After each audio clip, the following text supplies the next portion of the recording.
que le rabbi, c'était un homme gigantesque. Il n'y a pas de mots pour le décrire. C'était le plus grand de tous les grands. Mais bien sûr, un géant, un homme d'action d'ailleurs. Vous savez qu'il a quand même appris à la Sorbonne. Il est devenu ingénieur.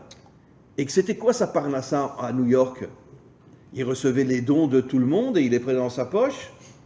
Mais pas du tout. Il a construit des ponts et des routes à New York. Et il recevait de l'argent de ça. C'était un travailleur. Un travailleur. Je vais raconter une histoire absolument incroyable. Quand j'y retourne là au mois de juin, mais depuis le corona, j'y ai plus été. J'allais tous les ans à Montréal. Et puis après aussi à New York. Tous les ans. Et je connaissais là-bas quelqu'un, une femme qui connaissait, une Chabad, qui connaissait très très très bien la femme du rabbi. Bon. Ça remonte à au moins 80 ans, d'accord? Vous savez que la femme du rabbi conduisait? Vous avez déjà vu une femme de rabbi qui conduit? Il n'y en a aucune au monde. D'accord. Elle conduisait. Je m'excuse de le dire, pardon madame la rabbinite, d'accord? Vous savez qu'elle fumait? Elle fumait. Et vous savez où elle travaillait? Vous savez où elle travaillait? Non. Dans une bibliothèque Goy. Oh. Tu vois? Un sacré guerrier, hein? Voilà. Vous savez qu'elle ne faisait jamais ses courses à Crown Heights parce qu'elle avait peur qu'on lui donne les choses gratuitement. Elle prenait sa voiture, elle allait acheter dans des quartiers Goy. Ouais. D'accord? Où il y a des magasins cachers. Ouais. Mais elle n'achetait pas à Crown Heights parce qu'elle avait peur que si elle achète à Crown Heights, elle va acheter une robe, on va lui donner gratuitement. Ouais. La nourriture, on lui donne gratuitement. Donc elle avait une voiture, elle fumait, elle a travaillé toute sa vie dans une bibliothèque Goy. Vous savez ce que le rabbi a dit quand elle est décédée avant lui? D'accord? C'est un Mahamar, on peut le trouver. Tout ce que je suis, tout ce que j'ai fait, tout ce que je suis devenu, c'est par le mérite de mon épouse.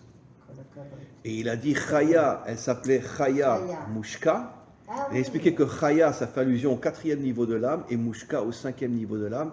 Et il dit, elle m'a donné les 2 plus hauts niveaux de l'âme et c'est grâce à elle que je suis devenu ce que je suis devenu. Mais son père, elle aussi, c'était un grand... Ben oui, c'était le rabbi avant elle. D'ailleurs, quand elle a épousé le rabbi ne voulait pas devenir rabbi. D'accord? Et qu'est-ce qu'elle a fait? Elle l'a pris comme ça, elle m'a dit, si tu ne deviens pas rabbi, je te cogne. Le rabbi l'a dit très bien, d'accord, je vais devenir rabbi. Parce que c'est rare, il a enterré à côté de son beau-père, avec Oui. son beau-père. Oui, Et sa femme, en dehors oui, il n'est du pas enterré carré. à côté de sa femme, effectivement. Mais d'un autre côté, avec ce qu'il a dit sur sa femme, que tout ce qu'il a fait dans sa vie, tout ce qu'il est devenu, tout ce qu'il grâce à était, elle. c'était grâce à elle. Pourquoi? Mais comment est appelée la femme? Le roi Salomon, comment qu'il appelle la femme? La couronne de l'homme.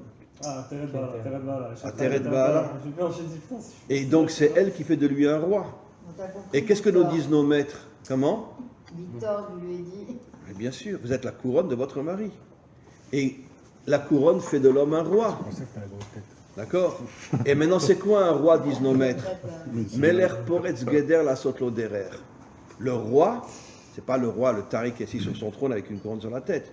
Le roi, Rabbi Shimon Bar Yochai, il dit Kol bnei Israël bnei melachim em, on a tous une étincelle de roi en nous. Et c'est quoi le roi? Celui qui défonce tous les obstacles pour se frayer un chemin. Il n'a peur de rien. Même s'il peut le contourner, il ne le contourne pas, il le défonce.